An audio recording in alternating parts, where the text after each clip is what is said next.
Nothing wrong with that. Yeah. Here's how I chose my college. Far enough away I could come home on weekends if I wanted to. I'm sorry, close enough I could go home on weekends, but far enough away my parents wouldn't drop in on me unannounced. So that was exactly how I chose my college. All right. Anytime you guys want to go. Yeah. Hey everybody, good evening. Order. Yes. I wonder if this does anything. No, it doesn't. Okay. Good evening, everybody. Welcome to RF for this evening. Thank you for your patience in finding this really hard to find room. After this Tuesday, we'll be back to our regularly scheduled stuff. Yeah. Well, I was just saying yay. Oh yeah, yay. I'm sorry. Over in SSA 12.471, so on Thursday we had Dr. Frank Turek in the SSA auditorium. Our main room is going to be the room right to the left of that as you face the stage, as you enter the building, the Student Services Edition over there. It's really not hard to find. So we'll look forward to seeing you there this next Tuesday, same time. This Saturday, we have our Pancakes and Pontification event, which we moved from last Saturday to this Saturday, where we will go to Rob's generously provided apartment and make a bunch of pancakes and talk about any matter of apologetics or spirituality that anybody would like to talk about. So come to that. Come with an empty stomach and a lot of questions. That'll always be a good time. So I'm going to... Yes, exactly. If it's good, Rob gets all the credit. If it's bad, Rob gets no blame at all. It sounds familiar. Anyway, I'm going to hand it over to Alan to introduce our speaker tonight. Okay. All right. So yeah, welcome to Reasonable Faith UTD. It's good to see everyone here. Glad you found the room and navigated the campus. If you came from off campus, I know it could be challenging just to find the room. So yeah, I want to introduce Dr. Casey Luskin to you all. We're very pleased to have him fly in from Seattle to give this talk. And he has a PhD in geology from the University of Johannesburg in South Africa. And he has bachelor's and master's degree in earth science from UC San Diego. He also has a law degree thrown in just for good measure. He's a senior fellow at the Discovery Institute, so he has a long history of helping intelligent design to get a hearing, and also even helping people to be able to talk about it freely in different ways to show that there is liberty to speak about it and so forth. I do want to mention about the Discovery Institute. We have Pam Bailey, if you want to raise your hand in the back, is with the Discovery Institute, and she can connect you with all kinds of interesting information about conferences. And she left these cards. I passed out a few. You might have gotten one of the cards from me. But there's a whole bunch of these other ones here that highlight different key books and general information about intelligent design that I highly recommend. I've been following the Discovery Institute for a number of years, a couple decades or so. I think now maybe up to 2 decades almost. Are y'all that old? Yeah, I think that's right. Anyway, it made a big difference in my life in going through a period of doubts. And so I'm very thankful for the work there. Everybody I've met at Discovery Institute has just been amazing, very, very thorough intellectuals, very fair-minded, and just trying to make evidence known in a winsome way. And so it's been really wonderful. We are going to be talking, by the way, next week. I'm going to be giving a talk on origin of life, and anyone is welcome to attend that as well. So this is kind of a 2-part science mini-series that we're undergoing here. But yeah, let's turn it over to give as much time as possible to Casey Luskin. So please welcome him. Do you need this back? Yeah. Can you guys hear me? Is the mic working? Are we good? Okay, great. Well, thank you so much for having me. You said next week you're returning to your normally scheduled routine. I guess that means you're not having speakers like me, or I don't know what that means, but it's great to have this opportunity. This is actually my first time speaking at a Reasonable Faith chapter. I've spoken at a number of Ratio Christi chapters in the past, but never at Reasonable Faith. But last night we had a really nice conversation at the University of North Texas for a Ratio Christi chapter. Had a very lively Q&A, and I don't know, I'm just curious, was anybody here also there last night? Anybody come? Okay, no repeats, that's fine. Pam was there, yeah, but that's fine. So we had a great time and a really good Q&A. So I'm looking forward to having a conversation with you guys tonight. And one of the points I made last night at the beginning of my talk was they actually had put up a table on the UNT campus, and they said, is evolution reasonable? Yes, no, question mark. And most of the people said, yes, evolution is reasonable. And I said, you know what? If I was to have checked a box on that little whiteboard, I would have said, yeah, I do actually think evolution is reasonable. If you are here tonight and you are an evolutionist, I don't think you're crazy, all right? Of course, that's a very low bar. But I think that I think it is reasonable to believe in evolution. Now, I might be a critic of the evolutionary story, but I think that reasonable people can disagree on this topic. And so I want you guys to know that this is an area where I think that there's very smart people on both sides or all sides of the issue. And wherever you're coming from, you're welcome here. We're glad you're here, and I'm looking forward to having a conversation with you. So thank you, Alan. And so sorry, your name, the first person who kicked us off? Oh, yeah. Kenneth, thank you guys for the very nice introductions here. So as Alan said, I did my PhD at the University of Johannesburg in South Africa. And so while I was living in South Africa from 2016 to 2020, I had many opportunities to go to many of the sites where hominid fossils have been discovered. Now, I want to make it clear, I did not study paleoanthropology or hominid fossils for my official PhD topic. My PhD topic was this really obscure thing about the early plate tectonic history of South Africa, paleomagnetism, and whether or not South Africa was connected to Western Australia 3 billion years ago. So it was much, much before humans were on the scene. However, I did have many opportunities when I lived in South Africa to go and look at the various sites where hominid fossils have been discovered. How many of you guys ever heard of the cradle of humankind, just out of curiosity? This is probably one of the most prestigious fossil hominid sites in the entire world. Many, many fossil hominids have been discovered there, including this particular species called Homo naledi. How many of you guys have heard of Homo naledi? Homo naledi is probably the most expansive hominid fossil find ever made. I'm going to talk about Homo naledi a little bit more as we get into the presentation tonight. But suffice to say for now, South Africa is probably home to the largest number of hominid fossil bones of any country in the world. And I was very, very fortunate while I lived there to go and visit many of these sites. This is actually what's called the Meropeng Museum, probably the world's premier hominid fossil museum.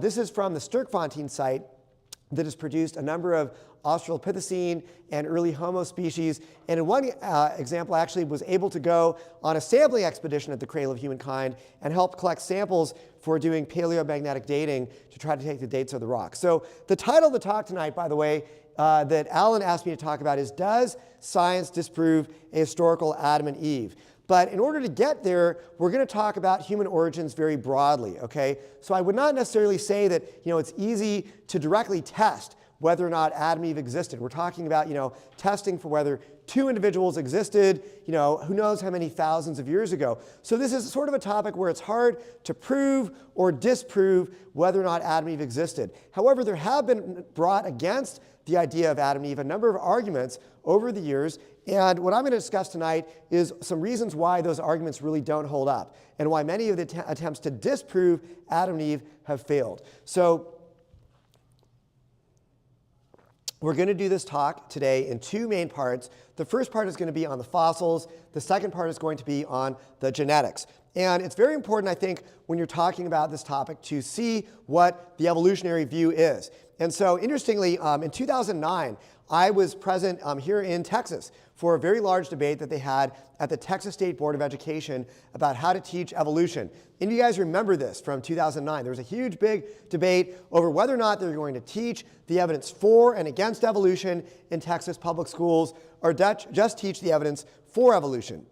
And at Discovery Institute, along with some other folks, we actually helped organize some scientists who came and testified that students should learn about both the evidence for and against evolution. And there were a number of scientists who also came and said, no, we should only teach the evidence for evolution. One of those scientists was actually a professor from SMU named Ronald Wetherington. And I sat there in the audience and listened to him actually testify before the Texas State Board of Education. And so this is actually directly from his testimony. I have the MP3 of this. I recorded it, so I have proof this is actually what was said.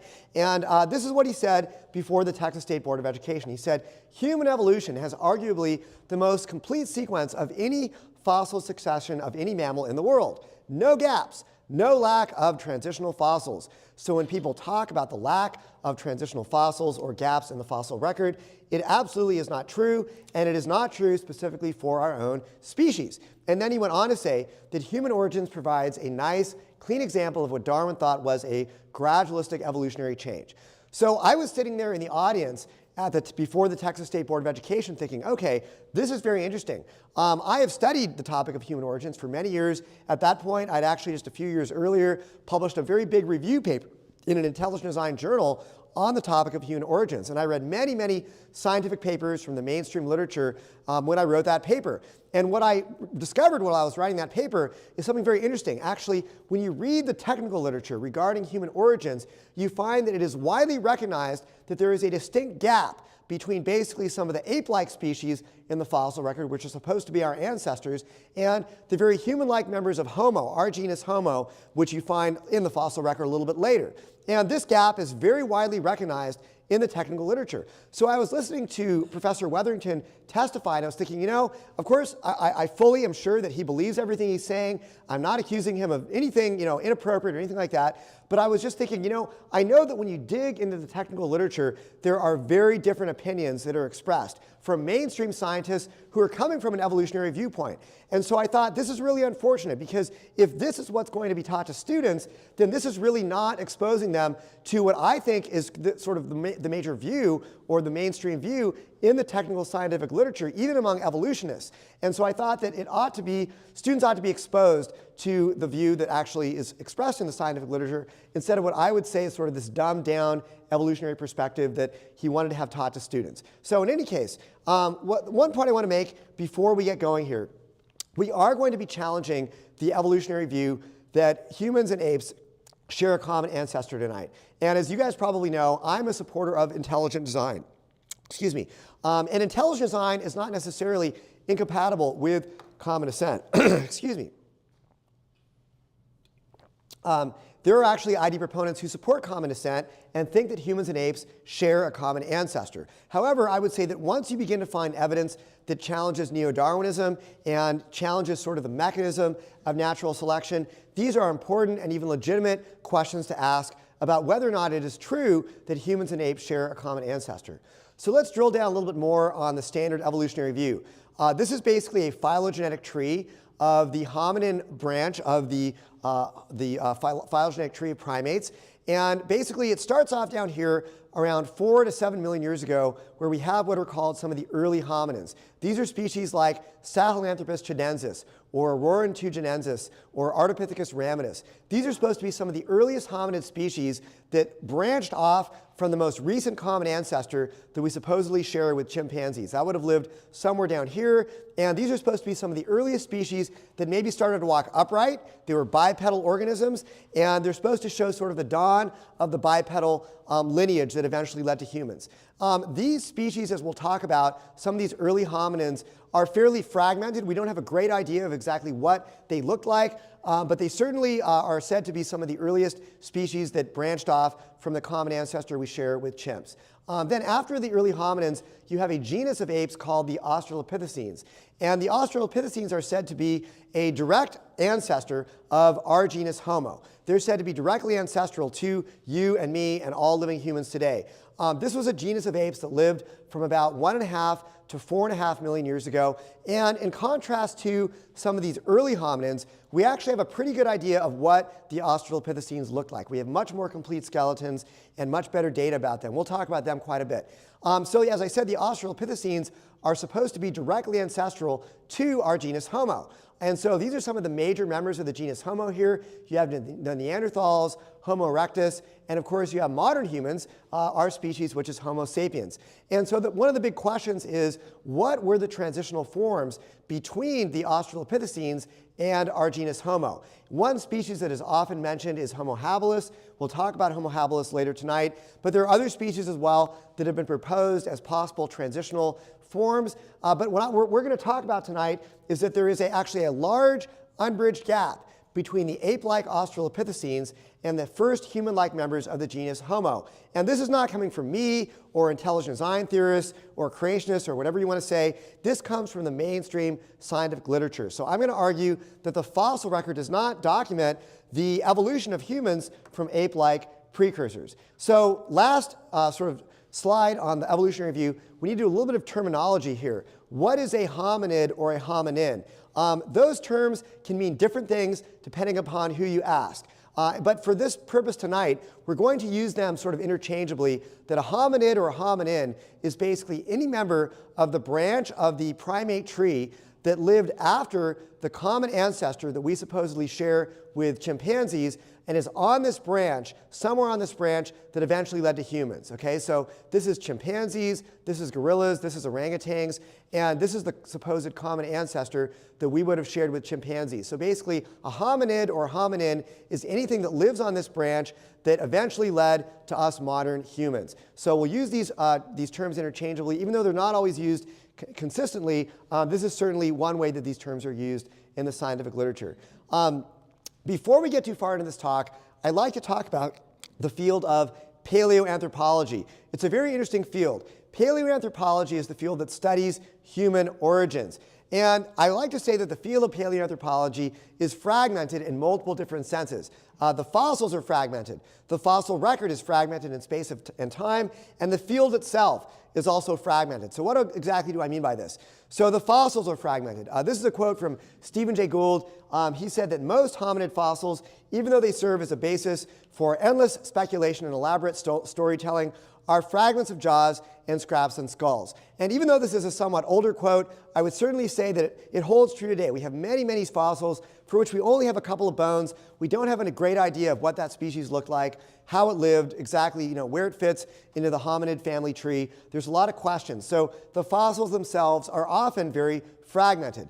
Now the record is also very fragmented. This is a quote from Richard Lewontin, also a Harvard zoologist. And he says, when we consider the remote past before the actual origin of our species Homo sapiens, we are faced with a fragmentary and disconnected fossil record. Despite the excited and optimistic claims that have been made by some paleontologists, no fossil hominid species can be established as our direct ancestor. And even though this was a quote from the 90s, this is still true today. I think that it's still fair to say that it's not clear exactly what is the direct hominid ancestor of our species Homo sapiens, and it's also true that the fossil record is very fragmented. This is a quote that I really like from Jerry Coyne at the University of Chicago. He says, paleoanthropology is a field in which the students far outnumber the objects of study. Okay, so there's literally more people studying this field than there are objects, specimens to study. Now, this quote was made in 2009.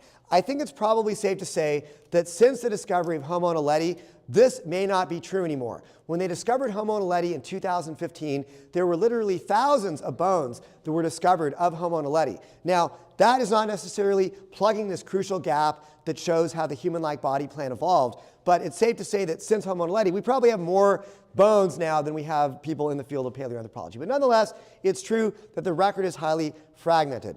And it's also true that the field of paleoanthropology is fragmented. This is a quote from a PBS Nova producer who was doing a documentary on Neanderthals, and he said that each Neanderthal expert thought the last one I talked to was an idiot, if not an actual Neanderthal. So when you read books about paleoanthropology, and I've read quite a few, they very often will regale you with tales of how different research teams, they won't give access to the bones to another research team out of sort of jealousy or competition, how it's very difficult for people to get access to research sites or the data. There's a lot of sort of infighting, a lot of very interesting stories to tell, sort of the human aspect of the field of paleoanthropology. And this is talked about a lot in sort of when people write their memoirs, they air their grievances about all the different people who would not share their data with them and that sort of thing. So the field of paleoanthropology is highly fragmented. And I think this has to do with the fact that really this is a field that deals with human origins. There's a lot of emotion at stake for everybody. It doesn't matter where you're coming from or what your perspective is there is a lot of emotion involved in the origin, the issue of human origins. So this is also a quote that I think is very helpful. This is from Henry Gee, who is a senior editor of the journal Nature, arguably the top scientific journal in the world. He says, fossil evidence of human evolutionary history is fragmentary and open to various interpretations. I think this is a very honest quote. What I would like to ask is, okay, fine. If the evidence is so spotty, then I'm sure that it's fine to take an evolutionary interpretation. I'm not going to say that you can't impose that view upon the data if you acknowledge, where some of the gaps are. But what about a non-evolutionary interpretation? Is it so wrong to take a non-evolutionary interpretation of human origins if the evidence is so weak and spotty? Why do evolutionary paleoanthropologists get so up in arms, so angry sometimes even, when people will say that we don't think that an evolutionary interpretation of human origins is the best explanation? Why do we face so much pushback? Why are non-evolutionary interpretations not allowed? I want to argue today that I think that a non-evolutionary interpretation of human origins is consistent with the data, and it should be allowed and permitted in the field of paleoanthropology, and the fact that it is not is highly, highly suspect and shows you something that's going on in that field. Okay, so let's start by talking about the early hominins that I talked about earlier and what I call early hominin hype. We mentioned a few different species. Unfortunately, I've only got time to get into one. It's called Ardipithecus ramidus. For those of you who were at the talk last night, this was a species that actually came up in the Q&A, and I was like, I'm so glad you asked because I've got slides on that. So Ardipithecus ramidus was a species that was discovered or it was actually discovered in the early 90s, but they did not publish on it until 2009. We'll talk about why that happened in just a moment. When Ardi was first discovered, it was immediately promoted as the newest human ancestor. Here's a headline from Discovery Channel. The Associated Press, world's oldest human-linked skeleton found. 2009, breakthrough of the year from Science magazine. Discovery Channel, oldest human ancestor unveiled. And it was said to be this Rosetta Stone. This is a quote from Tim White, one of the lead Ardi researchers from UC Berkeley. He said that Ardi is the Rosetta Stone for understanding the origin of bipedalism, basically the origin of upright walking, okay? So the question is Ardi this amazing sort of transitional form that shows the first upright walking species, the dawn of the human lineage after our supposed most recent common ancestor that we share with apes? And all this hype that's going on in the media where it's talking about a common ancestor, is this fair? Is this reasonable? So it turned out that when Ardi was first discovered, the fossil was actually not in very good condition.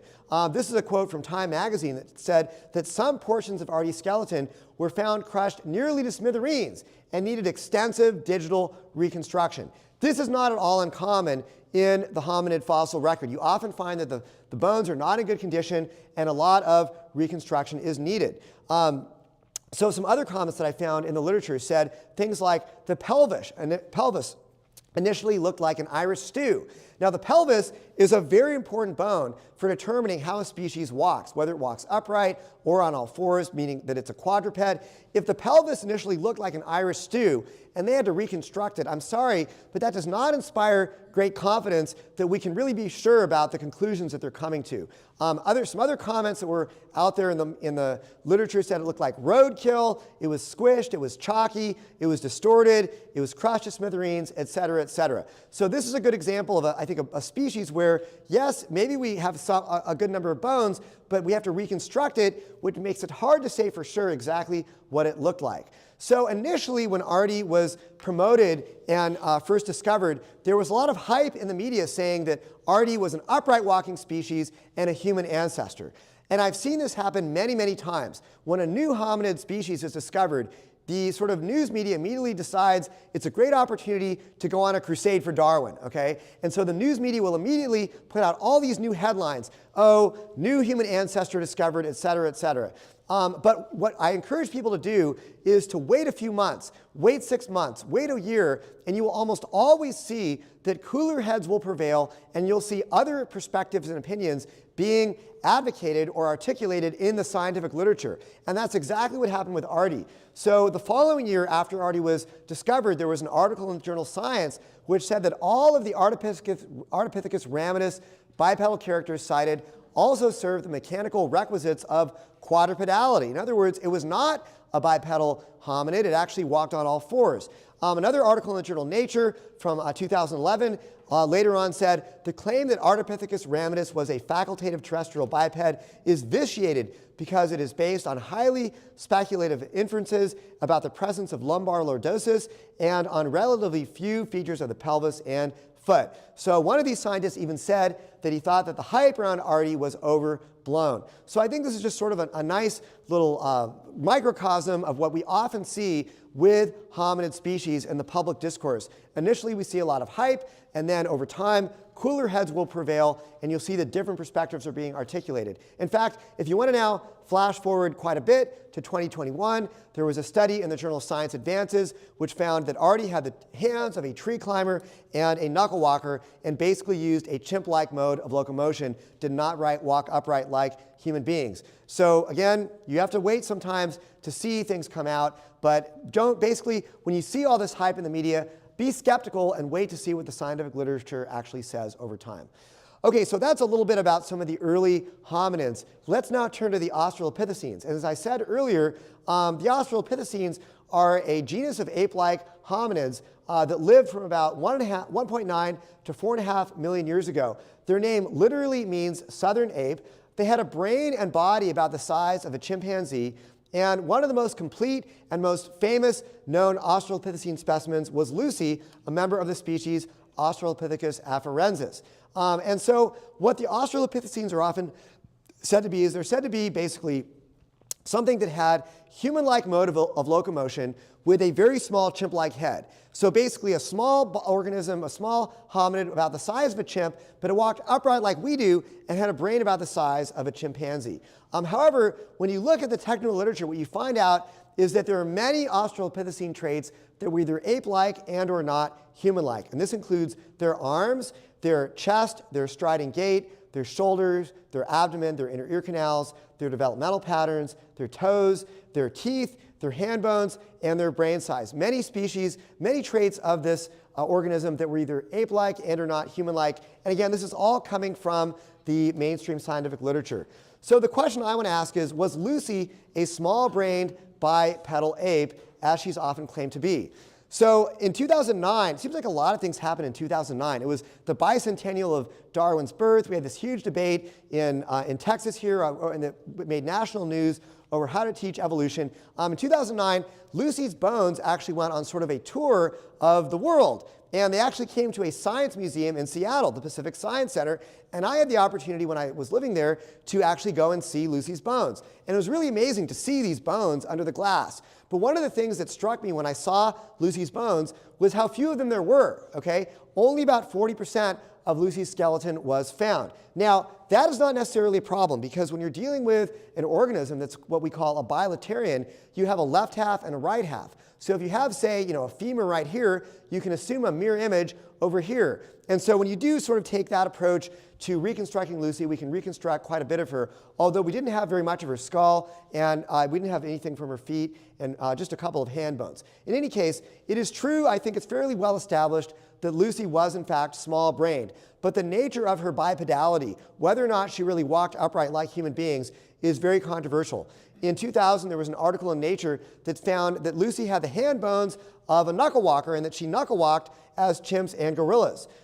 In New Scientist, 1983, there was an article which said that everything about her skeleton, from fingertips to toes, suggests several traits that would be very suitable for climbing in trees. So I think it's pretty well established that Lucy spent a lot of time in the trees, had a very arboreal lifestyle. There are other studies that found that Lucy's pelvis was badly crushed with distortion and cracking, with error in the reconstruction, creating a very human-like sacral plane. And so Lucy's another example of a species or specimen that was not initially in very good condition.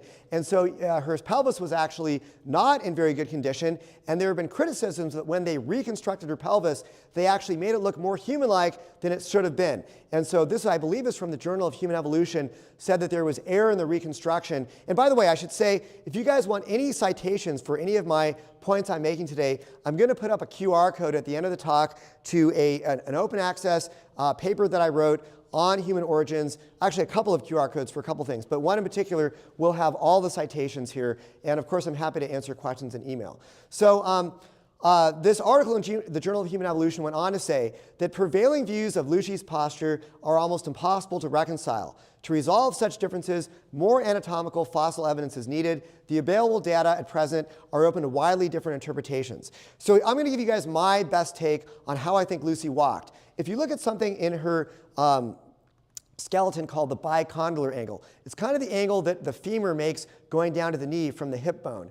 And basically, Lucy and the Australopithecines had a bicondylar angle that is much greater than we have in modern humans. So she may have been capable of some limited upright walking. Remember, she did have the hand bones of a knuckle walker. She also spent a lot of time in trees. But when she was walking upright, she probably would have had this very high angle from her hip bones, so her feet would have sort of been walking one foot in front of the other. So I've heard people propose that maybe the way that she was walking upright would have been very suitable for walking in trees, where maybe, she was holding onto a branch above her and then walking on tree branches, something like that, putting one foot in front of the other. So this is what I would say, if you want to look at the totality of the evidence about Lucy and not ignore any of the data, this is the most consistent, I guess, interpretation of her skeleton. I'm just really curious. How many of you have ever seen Professor Dave's attack on me on YouTube about Lucy and all this? Any of you guys? Okay, just out of curiosity. Okay, never mind, forget about it. So Professor Dave is not a professor, but he is a YouTube,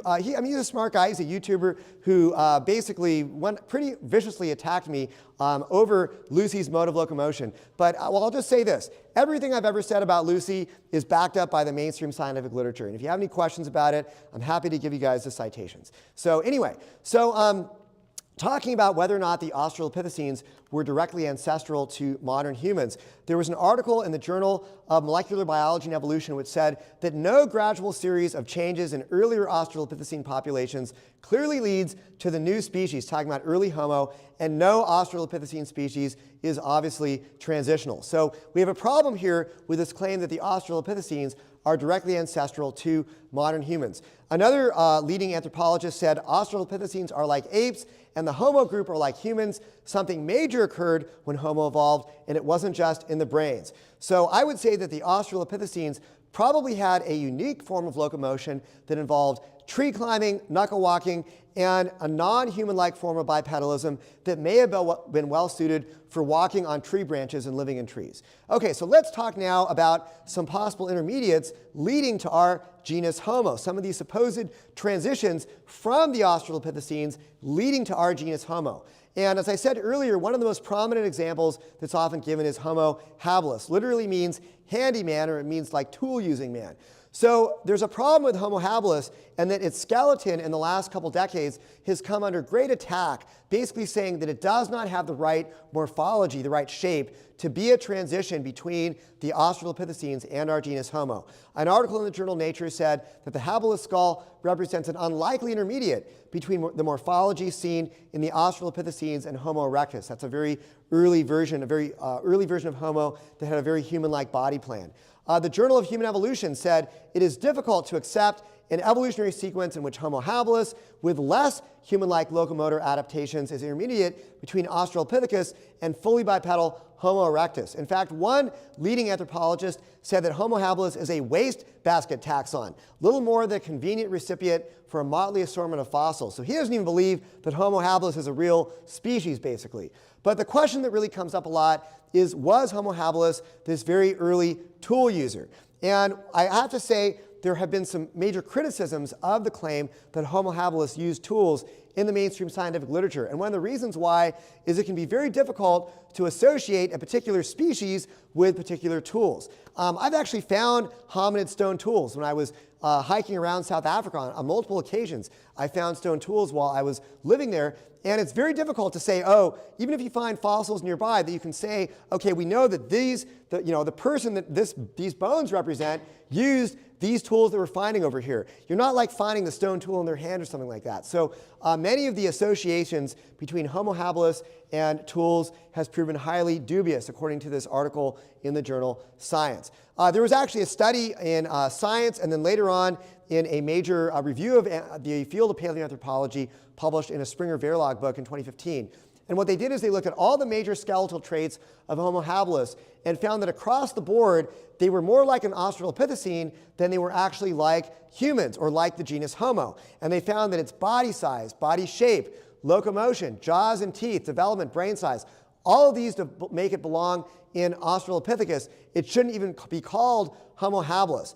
So if Homo habilis is really Australopithecus habilis, and we don't have it as a link, then we're left with a major discontinuity between the Australopithecines and the genus Homo. Now, or so we thought. In 2015, there was a huge number of bones discovered in South Africa with this new species called Homo naledi. And again, how many of you guys remember hearing about this species when it was discovered? Yeah, this species was actually reported just a couple of months before I moved to South Africa. So I was really excited to go and hear about, what is this species going to be? And again, we saw the news media really hyping this species as a new human ancestor. CNN, Homo naledi, new species of human ancestor discovered in South Africa. Daily Mail, scientists discover skull of new human ancestor. PBS, trove of fossils from a long-lost human ancestor. So it's true. Homo naledi does represent a very impressive collection of hominin bones. In fact, it was probably the largest cache of bones ever found, and this was very, very exciting. And kudos to the researchers who discovered this. To find these bones, they actually had to put out an ad on Facebook asking for very petite females who were good cave explorers to go and basically go way deep into this cave through very, very narrow passages, because most people were not able to actually get back into this cave. And so this ad that they put out literally asked for small, petite females who could go back into the back recesses of this cave, because they were the only people who could get back there. And it was really impressive work they did. They did great excavation, very, very careful research, and very, very interesting science that was done. Some great stories. You can actually watch some Netflix documentaries about this. But again, when you look at the media hype, you need to sort of remember to be skeptical, okay? And wait for the scientific literature to come out and see what it really says. So what was Homo naledi? Was it really a human ancestor? Well, when you look at the technical literature, I think it really clearly says that Homo naledi was unique. It had unique traits in its hands, unique traits in its feet. It looked like, kind of like the Australopithecines, it had a lifestyle that was very well suited for living in trees. And one of the lead naledi researchers said, the species is quite different from anything else that we've seen. So I'm going to talk about a couple of major controversies over Homo naledi. One of them is the question of whether or not Homo naledi buried its dead. And the claim has been made that Homo naledi actually had a very intelligent brain, because they found these specimens of Homo naledi at the very back of this cave. And the argument was basically that the only way that these specimens got in the back recesses of this cave is if they were actually burying their dead. Okay? Well, there's a problem with this. Burying the dead in the cave where it was found would require shimmying through a very steep, narrow crevice while dragging a body a long distance in the dark. This would have been a physically challenging task for any hominin of any level of intelligence, and many scientists, including some of Lee Berger's colleagues at the University of Witwatersrand, have very much disputed the intentional burial hypothesis. In fact, here's a quote from scientists at the University of Minnesota who said that their explanation of Homo naledi repeatedly carrying in their dead over the years and putting them in the chamber is tortuous and incredible. So some very severe criticisms of this claim that Homo naledi buried its dead. But the biggest controversy, and I think probably the most important question over Homo naledi, was its age. So when Homo naledi was first discovered, it was really desired that it would be this link between the Australopithecines and the genus Homo, sort of plugging that crucial gap of when the human-like body plan arose and appeared during human evolution. And so initially, when Homo naledi was discovered, they were claiming that the bones were probably between 2 to 3 million years old. But it's important to understand that that date was never the result of some geological analysis or some kind of actual dating of the rock or the fossil. It was strictly a date driven by evolutionary considerations, where they wanted this species to be that age so that it could fit into their evolutionary narrative. But in 2017, it was actually dated to about 1/10 of that age, and it turns out it's probably only 250,000 to 300,000 years old, basically 1/10 of the age that it was supposed to have been to be a human ancestor. So the evolutionary prediction was wrong. So basically, if it's this young, just to be clear, this is far after our genus Homo appears in the fossil record. So if Homo naledi is this young, which I think there's good evidence for that, there's no chance that it could have been a human ancestor. This is basically a direct disproof of all those media stories that called Homo naledi a human ancestor. It could not have been our ancestor. It's just far, far too young. Now, what's interesting is that in 2010, many of the same scientists who discovered Homo naledi were promoting a different intermediate or ancestor called Australopithecus sediba. And again, you see Lee Berger, this very prominent South African paleoanthropologist, said that Australopithecus sediba makes a very good candidate ancestor. And again, we see the same problem. Even though it's a bit older than Homo naledi, it still postdates the earliest fossils belonging to our genus Homo by about 800,000 years. So it really cannot be our ancestor if it is, in fact, 800,000 years after the first members of the genus Homo. You cannot be ancestral to something that lives before you, right? You can't be an ancestor of your grandfather. It just does not work like that.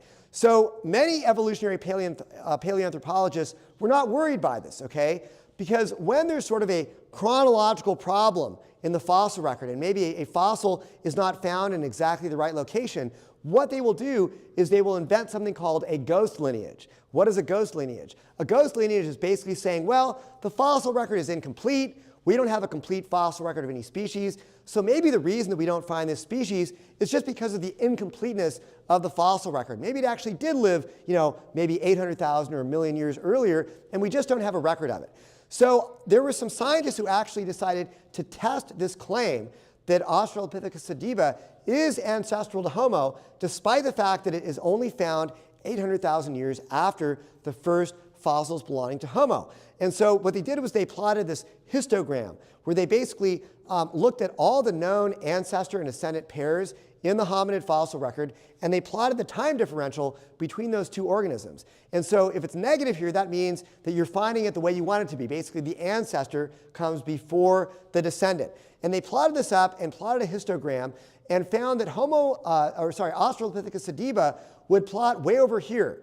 And according to this sort of, this plot, this normal curve, that means that the likelihood that Australopithecus sediba would be way out on this right curve of this probability distribution, the likelihood that it would be a human ancestor is less than 0.001, okay? So right here, I think this is a very clever way of testing this common practice of inventing ghost lineages and whether or not it's really realistic that we would have a species that is ancestral to another even when we find it only 800,000 years after that other species. So I think this is, again, a pretty strong argument against Australopithecus sediba being an ancestor to the genus Homo. I decided to sort of play around with this and say, well, what if Homo naledi, we plot that on this curve, what if it was a human ancestor? It would be way, way, way, way out here. And so I think that it's safe to say that, it would be like the likelihood of it being our ancestor would be like 0.000001, something like that. Very, very, very low. So there's another problem here. If both Australopithecus sediba and Homo naledi are our ancestors, as this team of scientists has been claiming, then you see that some traits are actually evolving in the wrong direction. What do I mean by this? Well, Australopithecus sediba is said to have a pelvis, teeth, and hands that are very human-like, okay? And so but remember, it's from Australopithecus sediba. However, Homo naledi, which is from our genus Homo, is supposed to be, obviously more similar to us. It is said to have a pelvis, teeth, and hands that are more like an Australopith. So the problem here is that if they're both in our evolutionary tree, as this team has claimed, then key traits are evolving backwards. And I would say you really can't have both species in the same evolutionary lineage. It just does not make sense. So if we do not have Australopithecus sediba as a human ancestor, then we're left with a problem. We have what I call a retroactive confession of ignorance. We often see this in the scientific literature, that evolutionists will not acknowledge sort of a problem with the evidence until they think they've solved that problem, okay? And so in this case, they did not really acknowledge the lack of evidence for the ancestry of early Homo and where our genus Homo came from until they thought they found a species that actually plugged that hole, plugged that gap. And yet, this is what we see in some of the dialogue going on over Australopithecus sediba. The ancestry of Homo and its relation to earlier Australopithecines remain unresolved. The origins of the genus Homo, that's our genus, remain as murky as ever. The transition to Homo continues to be almost totally confusing. And if we don't have Australopithecus sediba, then we really have no good candidates for a transitional form leading from the Australopithecines to our genus Homo. So let's now talk about the origin of our genus Homo and what I call a Big Bang origin of the genus Homo. If you look at the technical literature, again, it talks about an explosion or rapid increase, or punctuated change. That basically means very rapid change, and an approximate doubling of brain size at the appearance of basically the first human-like members of Homo around 2 million years ago. There was a study of the pelvises of Australopithecines and Homo that found very rapid evolution corresponding to the emergence of the genus Homo, basically very, very rapid appearance of a human-like pelvis. And so we see a distinct gap in the fossil record between the ape-like Australopithecines and our genus Homo. And this was actually recognized by Ernst Mayr, who is a great evolutionary biologist of the 20th century. He said that the earliest fossils of Homo are separated from Australopithecus by a large unbridged gap. How can we explain the seeming saltation? That basically means like a jump in the record. He says, well, not having any fossils that can serve as missing links, we have to fall back on the time-honored method of historical science, the construction of a historical narrative. So this is very interesting. He's acknowledging a large unbridged gap between Australopithecus and Homo. We don't have these quote-unquote missing links, as he puts it, and instead we just have to construct this historical narrative.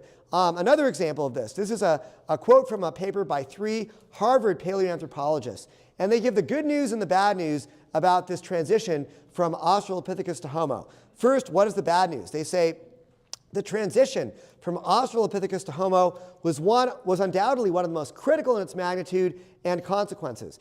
As with many key evolutionary events, there is both good news and bad news. First, the bad news is that many details of this transition are obscure because of the paucity of the fossil and archaeological records. Okay, so that's the bad news. We don't have details about this transition. So then what is the good news? Well, the good news is that this is what they say. Although we lack many details about exactly how, when, and where the transition occurred from Australopithecus to Homo. That's the good news. We don't have many details about how this transition occurred. We have sufficient data from before and after the transition to make some inferences about the overall nature of key changes that did occur. So what are they saying? They're saying that the fossil record provides ape-like Australopithecines before and human-like Homo after the supposed transition, but not actual fossils documenting a transition between them. So in the absence of intermediates, we're left with inferences of a transition, not evidence, but inferences of a transition based strictly upon the assumption of evolution. I mentioned earlier a paper in the journal Molecular Biology and Evolution. I want to expand on what that paper says. Very interesting. It says Homo ergaster or Homo erectus, basically some of the earliest human-like members of the genus Homo, was significantly and dramatically different from Australopithecines in virtually every element of its skeleton and every remnant of its behavior. The changes are sudden. No Australopithecine species is obviously transitional. A radical transformation, in other words, a genetic revolution. Let's pause on that for just a second. When they talk about a genetic revolution, what they're talking about is there was a radical change in the DNA sequence leading from Australopithecus to our genus Homo. And that's because when you think about what is needed to build a new body plan of an organism is you need new genetic code, new information in your DNA. So producing this new body plan of our genus Homo here would have required lots of new information to be introduced into the biosphere. Anyway, this evidence of this abrupt appearance of our genus Homo led to one commentator calling it a Big Bang theory of human evolution. So this is not the kind of discourse you want to see if you're coming from an evolutionary perspective. This is not the kind of evidence you want to see. And this is actually the case not just for the origin of our own genus, but for other species as well in the hominid lineage. This is a quote from a major review of the hominid fossil record from 2015. It said, "The evolutionary sequence for the majority of hominid lineages is unknown. Most hominid taxa, particularly early hominins, have no obvious ancestors, and in most cases, ancestor-descendant sequences, fossil time series, cannot be reliably constructed." So very interesting quote there. So let's now talk about our genus Homo and how many of the members of the genus Homo are very similar to one another, including, I would say, the major members of the genus Homo are all very human-like. What am I talking about? Well, in contrast to the Australopithecines and other hominids, the major members of Homo, I'm talking about Homo erectus and Neanderthals, are very similar to modern humans. In fact, they're so similar to us that some have classified erectus and Neanderthals as members of our own species, Homo sapiens. If you look at the skulls of these three species, they're very, very similar. Yes, there are some differences, but they're all generally what I would call within genetic ranges of variation, and they're probably all, you could say, with the result of microevolution. So for example, if you look at the average skull sizes of Homo sapiens, Neanderthals, and Homo erectus, Neanderthals actually had an average skull size that is slightly larger than that of modern humans. Homo erectus does have a skull size that on average is smaller than modern humans, but it's still within the range of modern human genetic variation. So you might see in some PBS, Netflix, or whatever documentary a lineup of skulls going from small to large, and they'll try to tell you that this is sort of evidence for a gradual evolutionary change. But the reality is that the sole dimension of brain size really does not tell you very much about intelligence. I would say that this is a very complicated trait that is determined far more by the internal organization of the brain, not just by the brain size. So in fact, this is a quote from Christoph Koch, who's the president of the Allen Institute for Brain Science in Seattle. I actually had a friend who used to work there, and we would go there and have lunch in Paul Allen's old office at the Allen Institute for Brain Science. But it says, he said that the total brain volume weakly correlates with intelligence. Brain size accounts for between 9 and 16% of the overall variability in intelligence. I think this is a great example of that. These are two very famous writers from the 19th century. The Russian novelist Ivan Turgenev had a brain size of about 2 kilograms, and the French novelist Anatole France had a brain size of about 1 kilogram. Literally, Turgenev's brain was twice the size of Anatole France's brain, and they were both great writers. So for those of us who have small hat sizes, kind of like me, there's hope. We're not necessarily unintelligent. Brain size, internal brain organization is much more complex and important for determining intelligence than is the sole dimension of brain size. There's also evidence, I think, that Homo erectus may have been much smarter than we thought it was. I've kind of become obsessed with AI images recently, so I asked the WhatsApp AI to make me an image of a bunch of hominids sailing a boat here. But they've actually found evidence of Homo erectus found on islands, okay? And the only way that those species, those specimens could have gotten there is if they got there by boat. And this is being proposed by mainstream evolutionary scientists. One said it's like finding an iPod in King Tut's tomb. Here's another one. So if you were actually sailing a boat, you would need to use language, right? Because in order to navigate a boat through sort of a complex current and build a boat, you need to be able to speak. So although our archaeological evidence for sort of high intelligence in Homo erectus is very limited, I think that we can infer here that finding them in a location where boats would have been needed probably pointed to some very high language abilities, much more than we would expect. Neanderthals are very similar. We do have more archaeological evidence of Neanderthals, here's a quote from Washington University paleoanthropologist Eric Trinkhaus. He said, "They may have had heavier brows or broader noses or stockier builds, but behaviorally, socially, and reproductively, they were all just people." Another anthropologist said that Neanderthals were using technology as advanced as that of contemporary anatomically modern humans and were using symbolism in much the same way. So contrary to popular perceptions and claims by some evolutionists, Neanderthals do not show that humans are descended from primitive and or ape-like species. So I would also point to the fact that there's evidence of interbreeding between what we call modern humans and Neanderthals. There are these morphological mosaics. There's genetic studies that show that some modern humans have Neanderthal DNA. If you are of European descent, I don't know if this is good news or bad news, but you're probably part Neanderthal. So I would say, what's really the difference between us and them, okay? I don't think that we should really even be distinguishing between us and them. We're probably part of the same species if, in fact, we are interbreeding. In fact, a few years ago, there was a team of scientists that were reconstructing some Neanderthals from France, and they put this image up on the internet, and people immediately said, that looks like Chuck Norris. This Neanderthal looks a lot like Chuck Norris. So this immediately led to Chuck Norris jokes, like, if Chuck Norris was a Neanderthal, he'd still be smarter, stronger, and more advanced than you are. Or, there is no theory of evolution, just a list of animals that Chuck Norris allowed to live. Probably heard that one. Or, Chuck Norris once kicked a horse in the chin, that's how the giraffe evolved. So anyway, I know Chuck Norris jokes go really well in Texas here, so I love this. This is great. So I think it's safe to say that many of the differences between Neanderthals, Homo erectus, and Homo sapiens could be explained as the result of, as one paleoanthropologist put it, the microevolutionary effects of size variation, climatic stress, genetic drift, and differential expression of common genes. In other words, small-scale microevolutionary changes. So how are we going to explain this abrupt appearance of a new body plan belonging to the genus Homo in the fossil record? Well, I think that this is where intelligent design can help us quite a bit. This is a quote from an article by Stephen Meyer and some other ID scientists. They say, intelligent design provides a sufficient causal explanation for the origin of large amounts of information. The intelligent design of a blueprint often precedes the assembly of parts in accord with a blueprint or preconceived design plan. So basically, when we see the abrupt appearance of this new body plan of the genus Homo in the fossil record, what we're looking at is the need for new information. And in our experience, information comes from a mind. And I think that intelligent design is a very, very good explanation for why we see this abrupt appearance of the genus Homo in the fossil record. So some take-home points on the hominid section here. Hominid fossils generally fit into two categories: ape-like and human-like species with a large unbridged gap between them.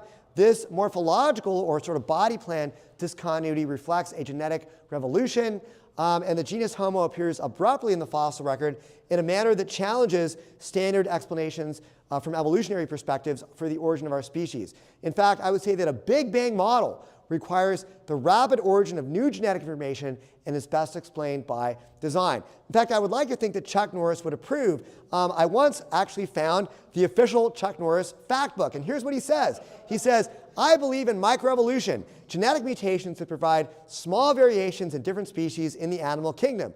But I don't believe those micromutations lead to macroevolution, large genetic jumps that turn one animal into another, such as apes into humans. All I can say is, well said, Chuck, not bad for Neanderthal. That's pretty good. So anyway.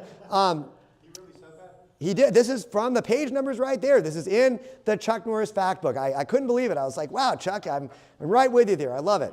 So yeah, you can probably, I assume you can buy this on Amazon. I don't remember where I bought it. It was years ago. So anyway, yeah, Chuck's, you know. So okay, how are we doing on time here, Alan? I want to get into the genetics section. I could skip to the sort of the human genetic diversity, or we could go through this, probably take about 15 or 20 minutes. What do you think I should do here? You can cover all that into 15 or 20 Yeah, minutes. yeah, sure. Go for it. Yeah, okay, cool. We'll do questions for sure. Yeah, I'm going to stick around as long as you guys want me to. Happy to talk to you guys. So okay, so let's now switch over to genetics. So we often see this very simplistic argument for common ancestry. This is from Bill Nye, the Science Guy. Any of you guys ever watched Bill Nye? I kind of grew up on Bill Nye in the 1990s.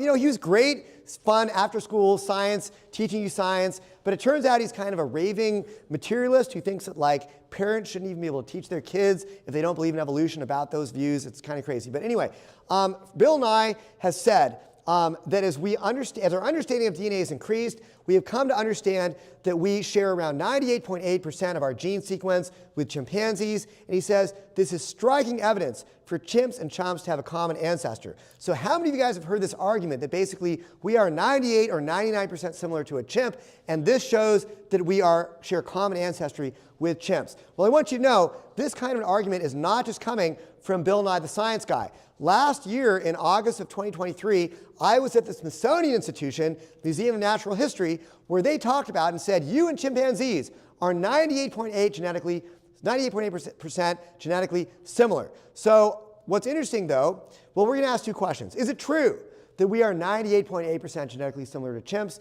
And question number two, does it matter? Turns out that it is not true. The Smithsonian Museum, I'm sad to say, is simply wrong. Those are your taxpayer dollars at work. There was an article that was published in the journal Science soon after they published the first draft of the chimp genome in 2007. And this article was titled, Relative Differences, the Myth of 1%. And it said that this 1% genetic difference between humans and chimps statistic is a myth and truism that should be retired. And it said that the actual differences include, and this was actually based upon earlier analyses that I think are much better done in some of the more recent ones. But it said that it includes at least 35 million base pair changes, 5 million indels, that's basically insertions or deletions that are 2 or more bases in size, and 689 extra genes in humans. And they noted that 99% statistic pertains only to certain alignable proteins, but many non-coding sequences in our genome that don't code for proteins are highly dissimilar or maybe not even alignable. Some of the best estimates of human-chimp genetic similarity are much less than 98%. There was an article in the journal Frontiers in Genetics in 2020 which said that we're probably about 96% genetically similar to a chimp. However, this study did not look at centromeric DNA, which would have lowered the percent similarity perhaps down to at least 93%. An estimate done by a biologist named Stephen Schaffner in 2018 said probably about 95%.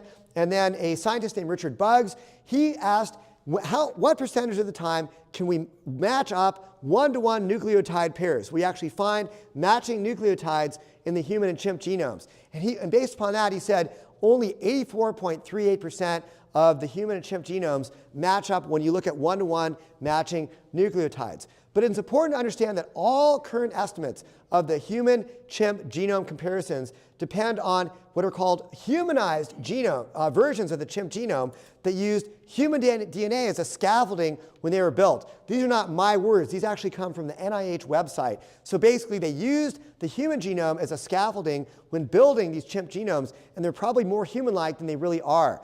But let's just take the largest possible estimate here, or I should say the highest possible estimate here.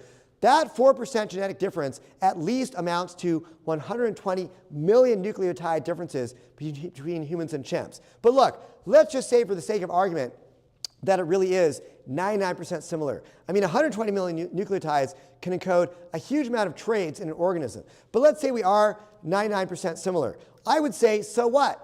It's very possible that we are simply built upon a common blueprint. Intelligent designing engineers will very often reuse parts or components in different designs that work. It's a good design principle. And so I would say that these similarities could be the result of common descent or common design. And there's really no objective standard here for inferring common ancestry. When we were talking on the way over here, a student and I were talking about that it said that humans share like 50% of their DNA with a banana, okay? That's actually not true, but if it was true, my answer would be, so what? I mean, are they then going to say that we don't share a common ancestor with a banana? No, they're not going to say that because, of course, they believe common ancestry is true. So there's really no sort of objective metric here for demonstrating common descent or refuting it. It doesn't matter what the percent similarity is. They're going to say, you know, we share a common ancestor, even if it becomes a very low percent genetic similarity. So I don't really think it matters, especially when you consider that common design can explain many of these genetic similarities. In fact, again, as I said, the reusage of parts in different types of designs is a very good design principle. We see that engineers will reuse wheels on different things like an airplane and a car, or keyboards are reused on tablets and cell phones. How many of you guys do computer programming in here? I know there's a few. I wrote about 30,000 lines of Python code during my PhD.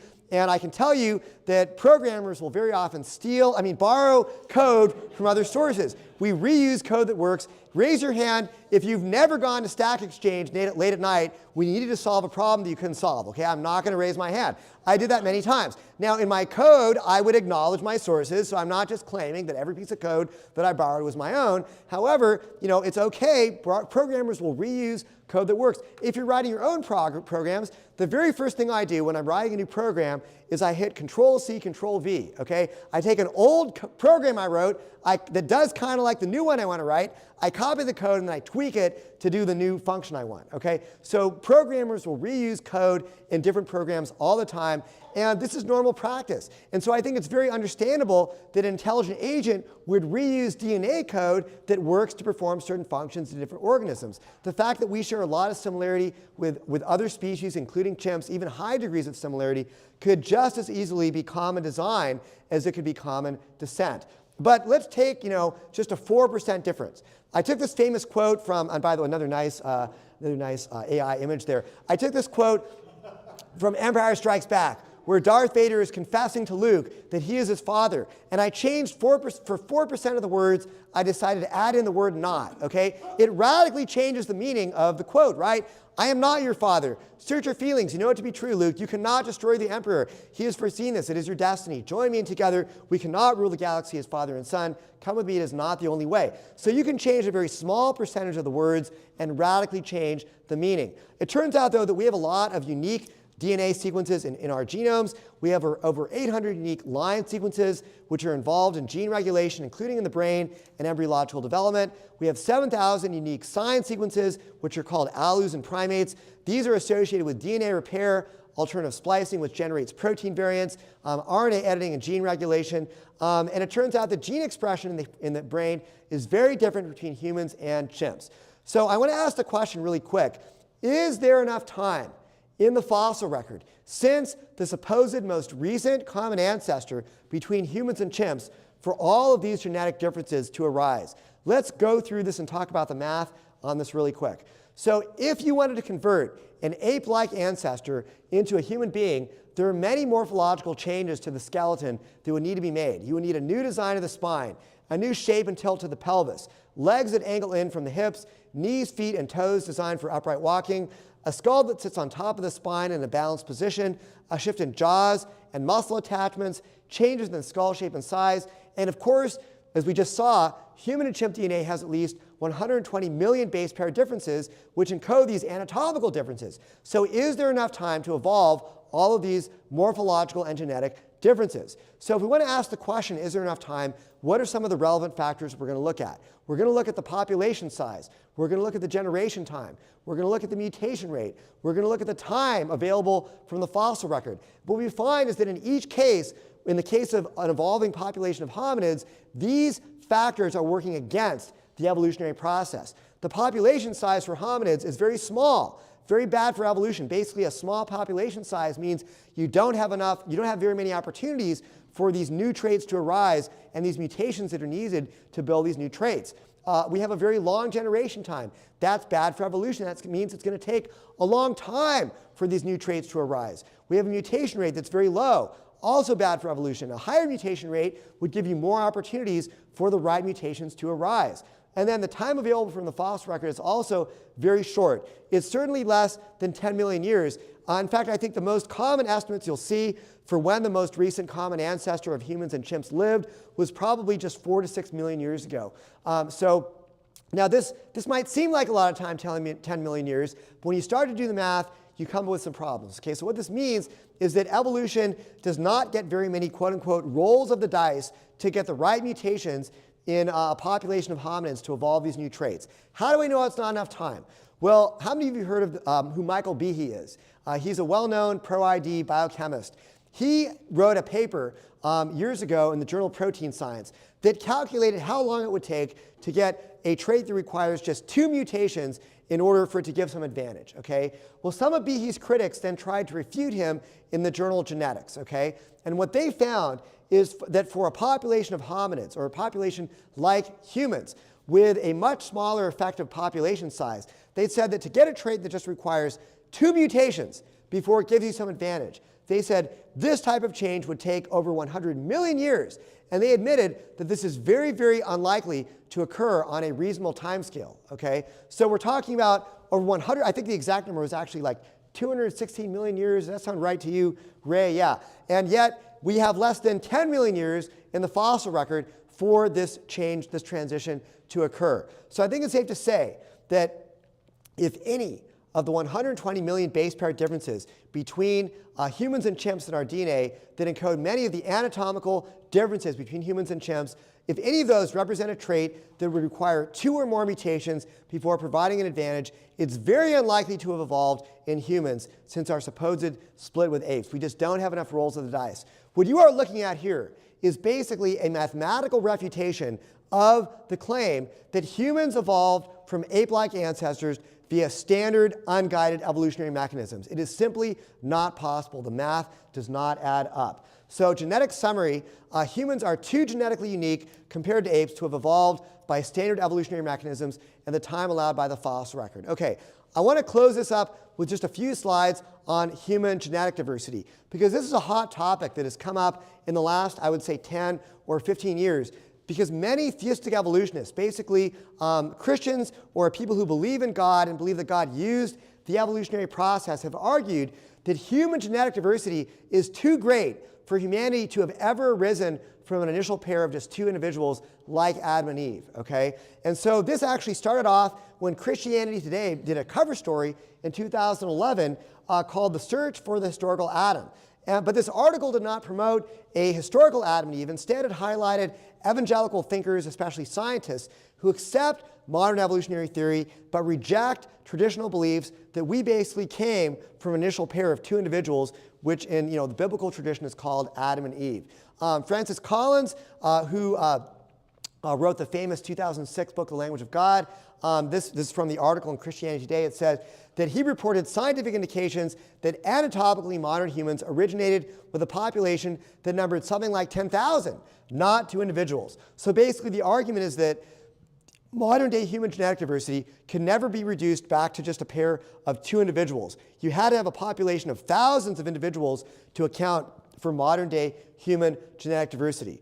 And so we have a couple of scientists here from the BioLogos Institute. How many of you guys have ever heard of BioLogos? They're basically a theistic evolution organization. They're a Christian group. I'm a Christian. I'm not in any way today questioning their Christianity or anything like that. These people are fellow Christians. I happen to disagree with them on this point, but I do think it's important to understand what they've said and where they're coming from. So from this article, they said the BioLogos paper by two scientists, Dennis Venema and Daryl Falk, both biologists who have been associated with BioLogos, they declared it more flatly. The human population, they say, was definitely never as small as two. Our species diverged as a population. The data are absolutely clear on that.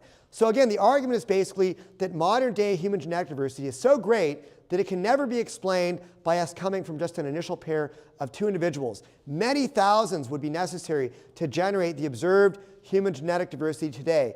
And a few years after this article in Christianity Today, Dennis Venema actually published a book titled Adam and the Genome. I was talking earlier about geocentrism. Well, they're actually arguing in this book. They say the sun is at the center of our solar system. Humans evolved, and we evolved as a population. What they're basically saying here is that if you believe in Adam and Eve, if you don't believe the story that we evolved as a population, that is like going back to the old belief that the Earth is at the center of the solar system, the geocentric model, which denied what we now know to be true, of course, that the sun is at the center of the solar system and the Earth goes around the sun. What they're kind of saying in slightly more obtuse language is that if you believe in Adam and Eve, you're like a geocentrist, okay? That's a pretty strong claim.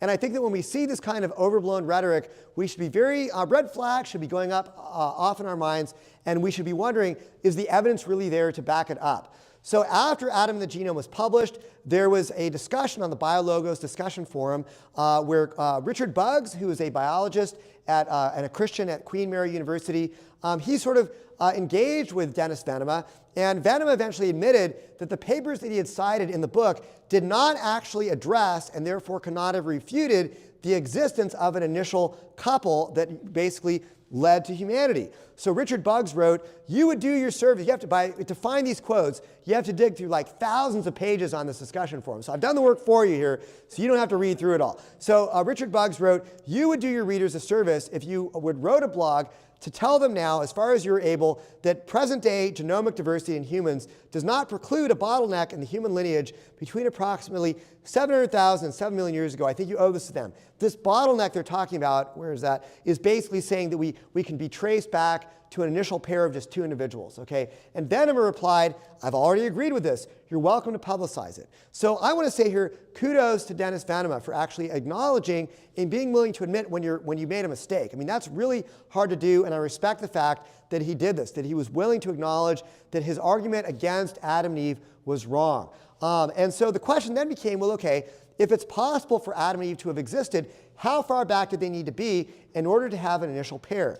And two scientists from the ID community had already started a project to address this question. It's Ann Gager, a biologist I work with at Discovery Institute, very wonderful person, very brilliant lady, and Ola Hofstra, who's a professor of mathematics at Stockholm University.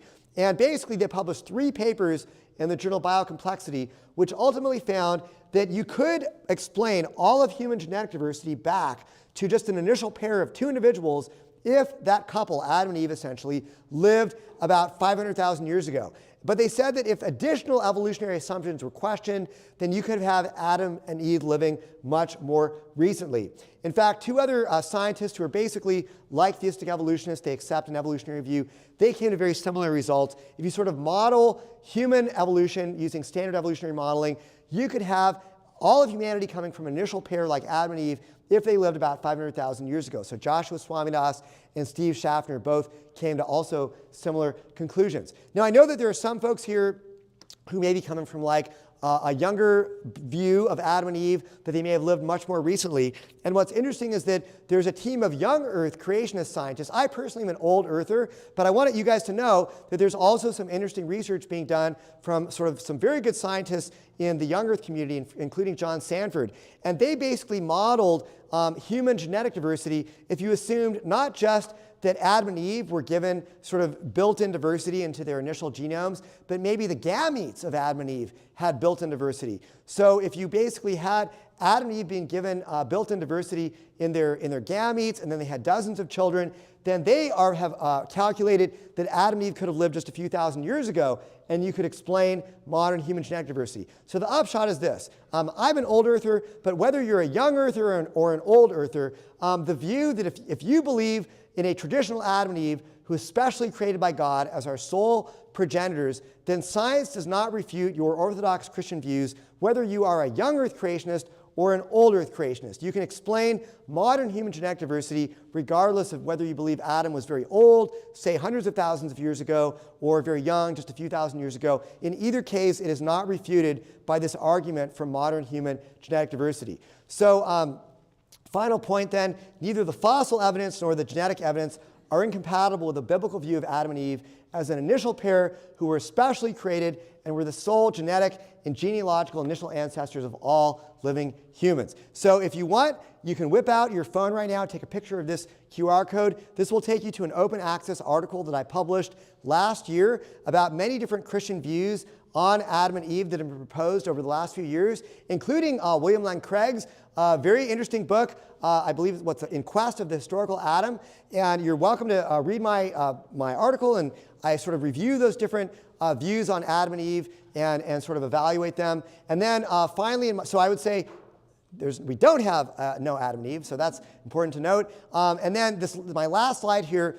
This is actually an open access book that I published a couple years ago in 2022, or I should say I contributed to in 2022. And if you use this QR code, you can download this book for free. And my chapter in that book has a whole section on hominid paleoanthropology, and you can get many of the citations that I talked about in this lecture. This book, by the way, which again is free to download from that QR code, also has chapters from Stephen Meyer, Jim Tour, Brian Miller, Hugh Ross, Fuzz Rana, Marcos Eberlin, and some other great scientists. So feel free to download that book. So anyway, thank you guys very much, and I'm happy to take questions.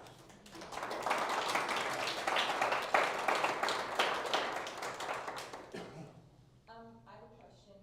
I've heard the statistic before about like chimpanzees being 98.8% genetically similar to humans, and I did not realize that that only accounted for protein coding genes and not base pairs. So I've read similar statistics that humans are 99.9% similar to each other.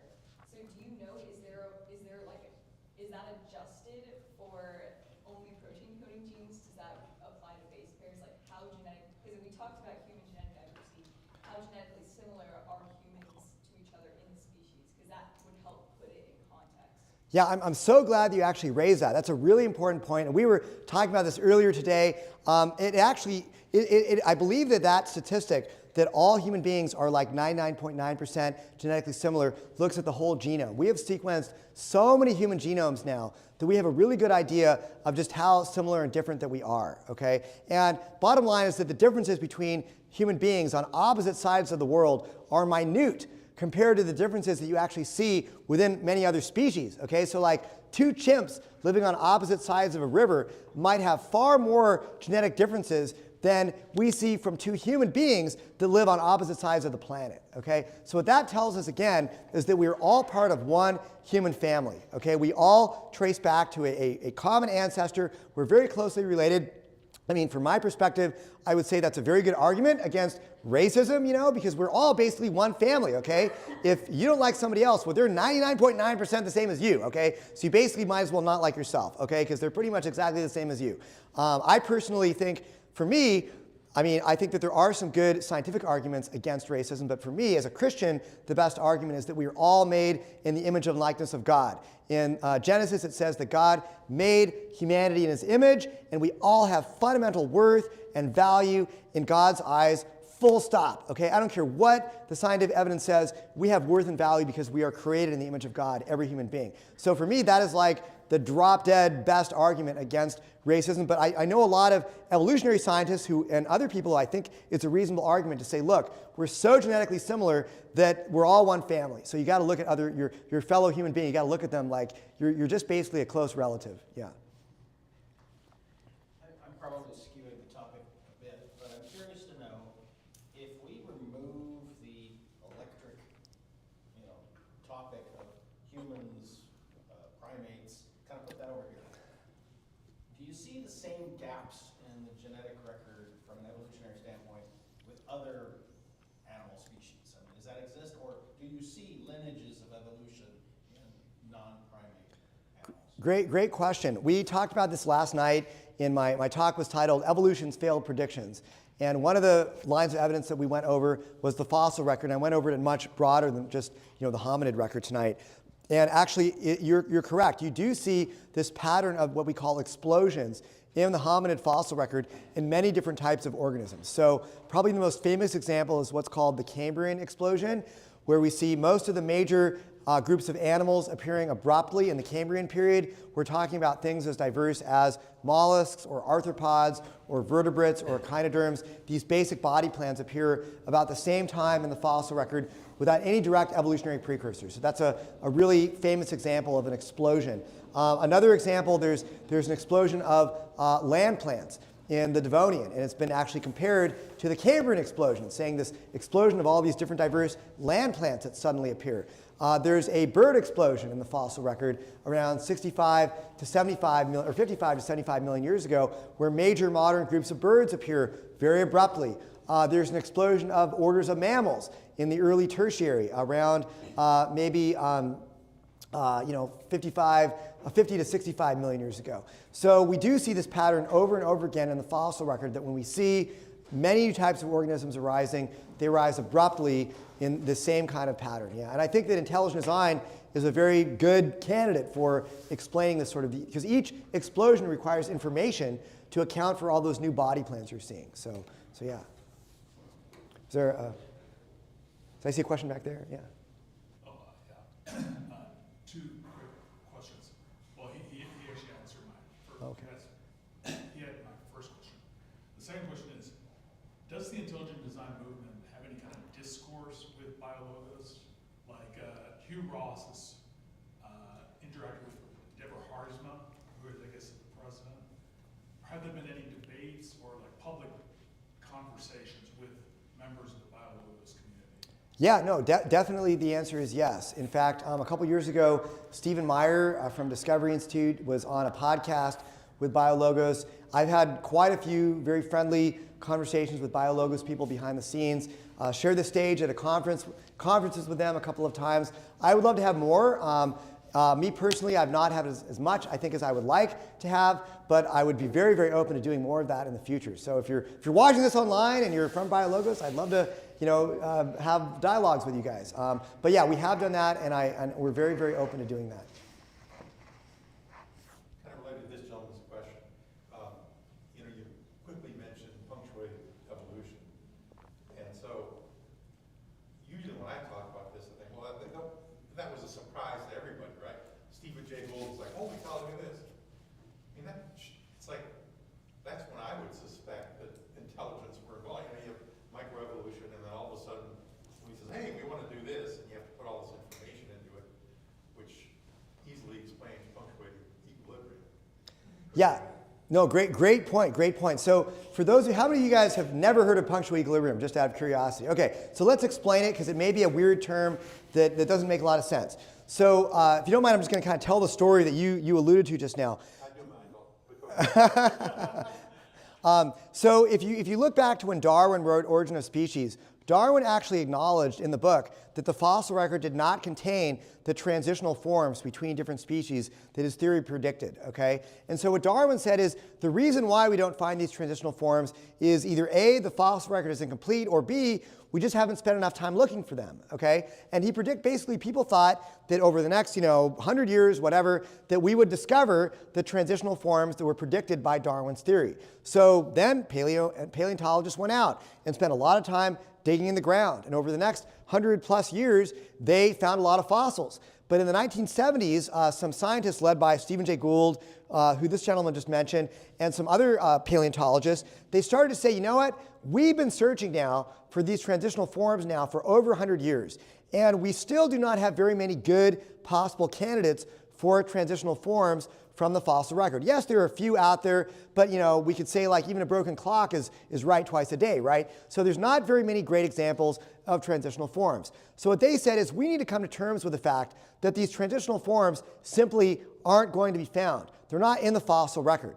But they were not ready yet to give up on evolution, okay? So what they argued is that the reason that we don't find these transitional forms is because the evolution basically happened so rapidly. When one type of organism evolved into another, it happened so rapidly and in such small populations that there were not enough opportunities for the transitional morphology to be fossilized, basically. Okay, does that make sense? So it just happened so quick and in such small populations, you didn't have enough chances for a fossil to actually get formed that sort of captured that transitional morphology. And this is what is called punctuated equilibrium. It's the idea that you have sort of long periods where there's not much evolution going on. They call it stasis. That is then that equilibrium period, which is then punctuated by very, very rapid change, leading to new species. And this helps explain why we don't have the transitional forms. Okay, well, the question then becomes, is this a very good model for evolution? Well, if you read Darwin's writings, Darwin said that one of the things that is important for his theory to work is you need to have very large populations and very long, sort of, long-lived species in order for that transitional variation to arise through mutation, right? You need enough time for those variations to arise, which can then lead to the new species. So you need basically large populations and long periods of time for the mutations to arise. What punctuated equilibrium does is it compresses the vast majority of the evolution into the vast minority of the time and the vast minority of the population size, okay? So it kind of robs from Darwin's theory the glory of having large populations and long periods of time for things to evolve, because it says, no, things actually evolve very quickly in very small populations. So a lot of people have said that a major problem with punctuated equilibrium is that it requires too much change too quickly, basically, okay? There's another problem. I would say this is more of a epistemological problem with punctuated equilibrium, is that it basically is a theory that predicts you will not find confirming evidence, okay? So it's predicting that you won't find fossil evidence that shows that evolution actually happened. And so I often like to use this silly example. You guys all remember VHS tapes, right? So let's say I have a VHS tape, and I give this to you, and I say, I promise you that this VHS tape has leprechauns on it, okay? Now, they're too small and they're too fast to be seen, all right? But they're on there, okay? Just trust me, they're on there. Are you going to believe me? You're going to be like, well, you're not giving me any reasons to believe you, so I don't know if I'm going to believe you. And that's kind of how punctuated equilibrium is with regards to evolution. It predicts that we're not going to find any evidence confirming the evolutionary process. And so I don't find it to be a very convincing theory. We have an expert in the room, Dr. Ray Boland, who wants to chime in. Go ahead, Ray. The other difficulty with punctuated equilibrium was finding a biological mechanism that would produce new species in that limited amount of time. And almost all population geneticists would have nothing to do with punctuated equilibrium.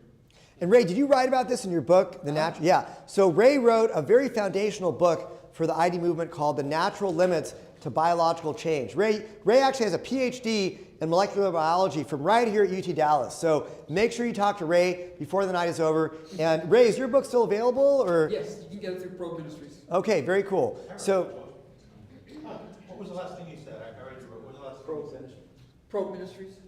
I'm not sure what you mean the last thing I said. The last scientific thing. Most population geneticists or evolutionary biologists could not agree to punctuated equilibrium because they couldn't see a biological mechanism that would produce new species that quickly. And even Niles and Eldridge and Gould acknowledged that, I think about a 1999 paper, saying we still haven't found a biological mechanism by which this could work. I remember they initially were thinking that there was some big evolutionary pressure, but then they discounted that it wasn't proven to be true. Well, even if there was a big major evolutionary pressure, that still doesn't account for the genetic changes that would be needed. Yeah. I've had some evolutionists that have basically said the idea of a species is obsolete, and that with horizontal gene transfers and viruses and a lot of the things that we're finding out about now, this whole idea of having a defined genetic species just isn't applicable anymore. Do you have any thoughts on that? You know, great question. So the classical definition of a species is a reproductively isolated population that basically does not interbreed with any other group. This is why when we talked about Neanderthals and modern humans interbreeding, well, that right there under the standard biological species concept definition should indicate that they are the same species, okay? They interbred with each other. But that being said, there is now a new quirk to the way that people see genes being moved around different organisms called horizontal gene transfer. And this is the idea that not only could you receive genes from your parents, you could actually receive genes from a neighboring individual in the population who can transfer DNA between one organism and another, okay? Now, in the case of horizontal gene transfer, the only, I say, types of organisms where we really observe this happening is microorganisms, all right? It's proposed to occur in higher organisms, but in those cases, it's usually inferred through what I would call phylogenetic incongruence, basically finding genes that don't fit with the phylogenetic tree that you believe is true. And so they say, oh, well, this isn't evidence against common ancestry. This is just evidence that somehow this gene was brought in by, you know, some virus or some microorganism that transferred into the genome of this other organism. But we don't actually observe it happening, to my knowledge at least, in higher species, in higher organisms. But in microorganisms, it absolutely is true that horizontal gene transfer is a very real thing. And so some people have said, okay, well, what does that tell us about, you know, if an E. coli can swap DNA with a, you know, a staphylococcus? I'm making that up. I don't know if it actually happens, but, you know, if you can swap genes between many diverse types of microorganisms, does that mean that they're all one big gene pool, basically, one big species? And these are questions that biologists debate. I'm not going to try to settle this today because, first of all, probably don't have the expertise. And second of all, I don't know, you know, if we need to necessarily have to just define a species. You know what I'm saying? Like, we just say, okay, well, it's a type of organism, but it can share genes with others. And maybe we just leave it at that. And that's an okay way to look at it. But since we discovered horizontal gene transfer, it has changed our understanding of how microorganisms, especially bacteria and archaea, evolve and share genes with each other. It's very, very interesting. But I think that in higher organisms, plants and animals, there's not good evidence that it really happens there. Yeah. Yeah, I'd like to unpack the explosion idea again. And this question is actually you know, directed to either one or both of you gentlemen.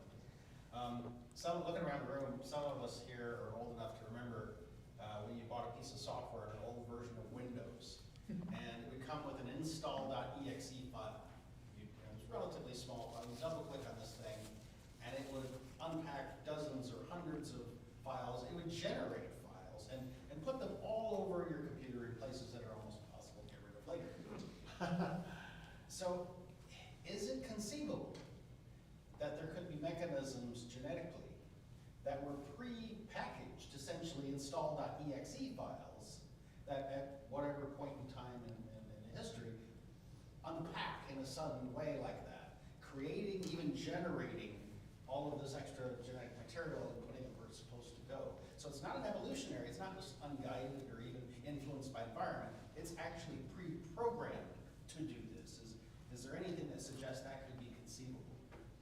Ray, you want to take this? I'll just say that among young age creationists, there's a study called Brahmanology, the study of what are called the Brahmins, or the created kind, okay? And what they maintain is that prior to the flood, there were packages of genes that were not expressed until after the flood. And so they maintain there was some sort of pre-packaging that wasn't expressed until after the flood. But that's the only thing I know about it. Yeah, and within the ID camp, there are different views on how design might work. And sometimes you'll see people promoting a view called front-loaded design. And it's kind of what you're talking about, the idea that there might be genetic programs which are designed to sort of unfold as evolution progresses. It's not blind or random evolution, but I think it would be seen as sort of like pre-programmed evolution, okay? So I have not seen good evidence yet that that exists. However, I'd be very open to seeing examples of it.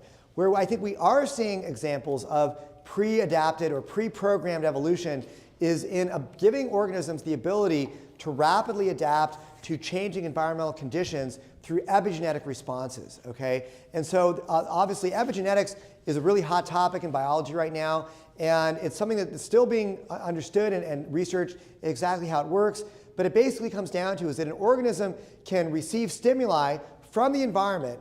Those stimuli can then change the way that an organism expresses its own genes, okay? And then that can allow an organism to rapidly adapt to a changing environment. Maybe you have a rabbit that can rapidly change the color of its fur, or a lizard that can rapidly change the way that its gut works, or you could have birds that can rapidly change their beak sizes in response to changing weather conditions, causing different types of food to grow, that sort of thing, okay? So epigenetic changes are not Darwinian. They're basically pre-programmed adaptability where an organism is pre-programmed to be able to change within limits. It's not unlimited change like Darwinian evolution says. It's pre-programmed change within limits that allows an organism to change to respond very quickly to changing environmental conditions. And there's some really interesting ideas out there that are being articulated by various ID theorists. It's stuff that's still being researched. I think some of the best examples of this would be the finch beaks of the Galapagos finches, which Darwin cited as evidence of different species and evolution. We now know that actually those finches are all part of the same species. They can interbreed, so talking about a good example of something that isn't a different species. But the finch beaks differences are controlled epigenetically. And this might be, again, a pre-programmed response. You've ever heard of those blind cave fish that go into a cave and lose the ability to see? Well, the classic example is that, this is a form of evolution, right? You don't need your eyes anymore, so you experience mutations that basically mutate your eyes and your ability to see. Well, that might be the case, but it turns out that's also epigenetically controlled, and it might be a pre-programmed response. So I think what we're seeing is not unlimited kind of pre-programmed evolution, but within limits to allow rapid adaptation. Yeah, but very, very interesting question. Oh, yeah, go ahead. Related to that, I cannot find this book, but I read a whole book about a guy who spent most of his life trying to figure out how alligators got all their teeth. Because if you get two of them in the wrong place or one or two, it doesn't seem to have any advantage. And there's nothing in the fossil record with 3 teeth. So he went through this whole thing, and he said what he found is that alligators developed the genome for having a full mouth of teeth. And then at some point, the phenome expressed those. And he ends by saying, now, how that happened, I don't know. That was the end of the book. I'm going to throw the book away. Kind of thing. I mean, do you think that kind of thing is possible? Well, I don't know. That doesn't sound very well. In a design perspective, sure. Yeah, that's what I mean. But yeah. Evolutionarily, no, that's not going to work. Far too many pieces have to all be in place at the same time. Right. Well, that's why I thought it was a good example of intelligent design, because the genes are there, and then waits to get expressed, So you hear sometimes in the literature this idea called pre-adaptation. And that's kind of exactly what we were talking about, where somehow an organism was pre-adapted to be able to do some amazing thing before it actually needed to do it. And I think as Dr. Boland just said, for me, that reeks of intelligent design. This evolution is supposed to be blind to the future, blind to future needs. It's supposed to be purposeless and undirected. So if you're actually seeing purpose, teleology, and direction to evolution, that is exactly not what Darwinian evolution or the standard evolutionary view is supposed to be. So yeah, and whenever you see the word pre-adaptation or stuff like this, that is that I think is more like intelligent design. Question in the back.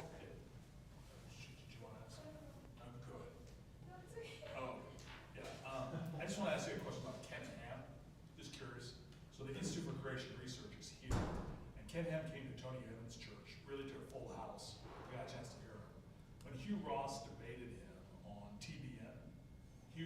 Ken Ham said that allowing for millions of years was a slippery slope towards atheism.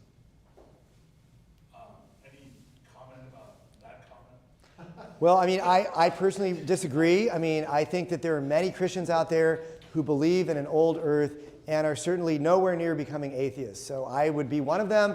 I know a lot of others. Look, I'm not here tonight to bash the young earth viewpoint. In fact, I know a lot of young earthers who that's their personal conviction about the best way to interpret the Bible, and they are committed to the young earth view, but they in no way would agree with Ken Ham when he says that, somehow if you don't believe that, then you're on your way to becoming an atheist. Or they would also actually say that even though they believe in a young earth, they think that the most important topic in the whole origins debate is really intelligent design.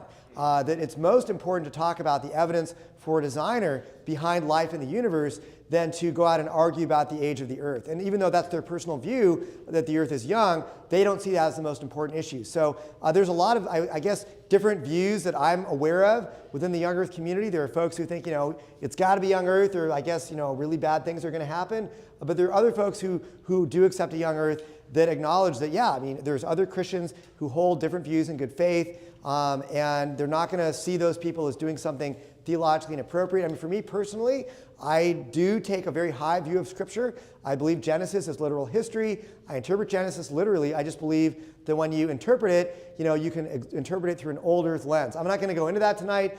That's just not the topic. That's a whole can of worms. But that is my personal view. But if you don't agree with that, that's fine with me. If you're coming from a young earth perspective, I am not trying to convince you tonight. The only thing that I would say to people is that this is a topic, I think, where reasonable Christians can disagree, and we don't have to say that if you don't have the same view on the age of the earth that there's some theological deficiency going on there. I don't see it like that at all. Yeah, that's my own personal view, and some folks might feel differently. So yeah. One other question, coming back on the genetics thing. You mentioned the blind cavefish example. There's examples of bacteria that have lost the ability to eat a certain type of food because it's not in their environment, whatever it may be. And it's argued that that's more efficient by losing those functions for their resources. But that it's ultimately a loss of function. It's not a gain of function. So has there been any kind of studies or any kind of analysis that suggests that in those instances you can actually regain those functions, or that it takes a different form rather than an actual just loss of function? Yeah. So first of all, really good question about loss of function. One of the scientists we work with at Discovery Institute, Michael Behe, wrote a book a few years ago called Darwin Devolves. And the basic thesis of that book is that yes, evolution happens. But when we look at adaptations that are going on at the molecular level, it almost always involves loss or diminishment or destruction of function at the molecular level. And he goes through many, many examples of this. Yes, evolution happens, but often it's most efficient to just get rid of stuff. And he gives sort of this great real-world example. Let's say that you've got a car and you want it to go faster, okay? Well, there's many things you could do to make your car go faster. You could totally rebuild the engine, right? You can make it from a 4-cylinder to an 8-cylinder engine, all right? That's going to make you go faster, but that's going to require a huge amount of retooling, and many, many new complex parts and reshaping are going to be necessary to do that, okay? And let's say actually you have to do this while the car is running, okay? It's going to be very difficult to do that. Because that's how evolution works, right? I mean, in evolution, you've got to be alive while you're doing everything, right? So if you want to make the car go faster, a much easier pathway to doing that is just to maybe rip out the back seat, throw it out the window, rip off the rear view mirrors, basically lose a bunch of dead weight. And so you're basically losing function, but yeah, that's going to help you go faster. And in some situations, like maybe you're trying to, outrun the police or do some drag racing on the streets against somebody, that's going to be advantageous, all right? So same with living organisms. Organisms are going to typically take the path of least resistance, okay? They are not going to want to evolve some really complex feature if they can get an advantage just through a very simple mutation that maybe breaks something or causes them to lose something. And that's just sort of basic logic. It's how it's going to work. So you asked the question, is there evidence of regaining complex functions, I think, right? So we actually tested this function at Discovery Institute. In fact, I was talking about this with some of the students at dinner tonight. There was a study or an experiment that was done by a lab that Discovery Institute has funded in the past called Biologic Institute. And what they basically did is they took some E. coli bacteria and took a very important enzyme that's involved in producing tryptophan. What is tryptophan? That's an amino acid. Of course, it's the thing that makes you go to sleep after you eat turkey at Thanksgiving, but it's actually an amino acid, so very important for living organisms. And so they broke this enzyme for making tryptophan in 2 places. So all the organism had to do was evolve 2 mutations to restore function to this enzyme that is necessary for producing tryptophan. Okay? So what do you guys think happened? Were these bacteria able to restore the function of this enzyme by just getting these 2 mutations? Well, the answer is no, they were not. In fact, what most commonly happened is they ended up deleting the gene for tryptophan entirely, just basically losing the dead weight of this gene that they weren't using at that moment, okay? Because it wasn't doing anything for them, so it was more advantageous to basically lose that gene than the difficult task of evolving a trait that requires 2 mutations before it arises, okay? So we do see that, basically, when you have a trait that requires multiple mutations to be present before it gives you some functional advantage, it is very, very difficult for those traits to arise. And in fact, you're more likely to lose stuff before you'll gain something like that. Yeah. Yes? I had a question about chimpanzees. This is not like directly related to something we talked about in the presentation, but one of the evidences for evolution that I've heard is the fact that chimpanzees have a chromosome that is very similar to 2 chromosomes that humans have, and so it's commonly believed that this is actually the product of these 2 chromosomes and a common ancestor being fused together. And one of the very compelling evidences for this is the fact that they found telomeres in the center of this chromosome. I was wondering, like, how does your view of the non-evolutionary origin of humans respond to that? Do you have a response, or is it just something that you can't really account for? No, very, very good question, and I'm actually really glad you brought that up. Those come from some slides that I actually took out because I didn't think we were going to have enough time. So I had this other talk up here, and we'll talk about human chromosomal fusion here. So let's do it. Where's my mouse? My mouse is way over here, and I didn't ask you to ask that question, right? So. Yes, that's right. Okay, so human chromosomal fusion.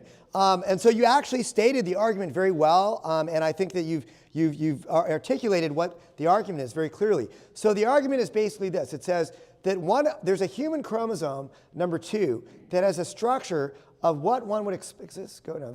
Of what one would expect if 2 chimpanzee chromosomes became fused end to end. And basically the argument is if you look at chimpanzees, they have 24 or other great apes, they have 24 pairs of chromosomes, whereas humans have 23 pairs of chromosomes, okay? So the question is, if we all share a common ancestor, and they will say, well, it's most likely the common ancestor had 24 pairs of chromosomes rather than 23, how do you account for the missing pair of chromosomes in human beings? And what they will say is that basically, 1 pair of chromosomes in somewhere in the human line got fused end to end, and it basically formed our chromosome number 2, okay? Francis Collins cites this. He actually says it is very difficult to understand this observation without postulating a common ancestor.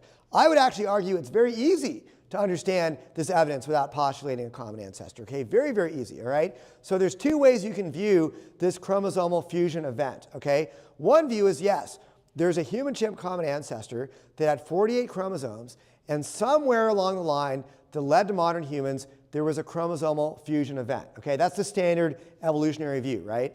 But we could just as equally have a separate ancestry of humans and chimpanzees, and in both cases, the ancestor had 48 chromosomes. This is not surprising. We already know that human and chimp genetics are very similar, and then somewhere along the line in the human lineage, maybe when there was a very extreme bottleneck, human population goes down to a very small number, there's a chromosomal fusion event, and that then gets spread throughout the population. Now, so I'm not even denying the fusion event here. I'm actually saying, look, even if the fusion event happened, this is in no way special evidence for common ancestry. You can easily explain this. I'm fully accepting that there could be a fusion event here, all right? In no way is this some kind of special evidence for human-chimp common ancestry. So again, as I said earlier, I don't think evolutionists are crazy. You know, you can find some evidence, and certainly common ancestry can explain this data, but I see no reason why separate ancestry has any difficulty explaining this data either. Now, you did ask about the telomeres, okay? So let's go back here. The quotes that I need for this point are unfortunately not in this talk, so I'm just going to have to go from memory. But basically, the argument says that when you look at the human chromosome number 2, there are these sequences that you normally only find at the ends of the chromosome, these red blocks here, and they're found in the interior of the chromosome, and this is good evidence for a fusion site, okay? Well, there's a problem with that argument. And again, I'm willing to accept for the sake of argument that the fusion could be really true, all right? However, it's also true that this telomere evidence is a lot weaker than it's often claimed. Usually at the ends of chromosomes, there are thousands of repeats of this 6 nucleotide sequence. It's like what, TTA, AGG, does anybody know off the top of their heads? Somebody wants to Google it right now, I don't know. It's something like TTA, AGG, or something like that, right? It's the same sequence repeated over and over and over and over again. However, and there should be thousands and thousands and thousands of copies of this if this really is a fusion site. However, at the supposed fusion site, there are only about 44 copies of the complete TTA AGG sequence. I'm assuming that's what it is. There's only about 44 copies of the complete sequence. So there's actually a paper in a biology journal.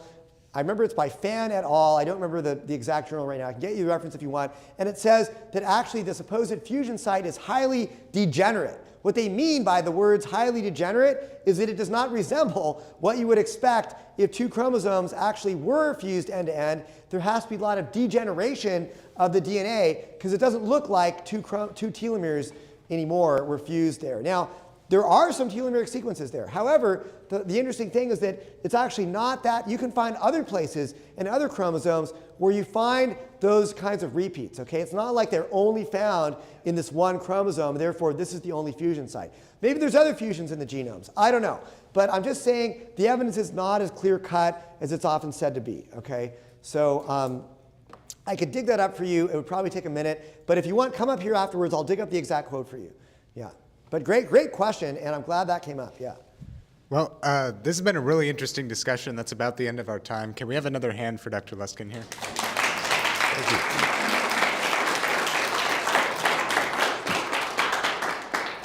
For anybody who wants to, I think that we are going to be going to Taco Bell, the one that's on campus on PS3, just to hang out afterwards. We usually do that after our meetings. So you're welcome to come with us there right after this. If you're not doing that, have a good night.